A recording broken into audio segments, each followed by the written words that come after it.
Hello guys, welcome to Tech 360. Hope you guys are having a great day. In this video I'm gonna show you how can you find your forgotten Wi-Fi password.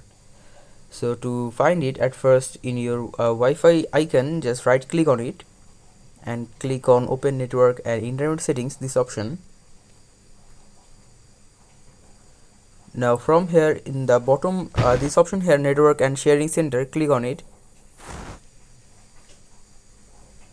Now just click on your Wi-Fi and your Wi-Fi name, click on it.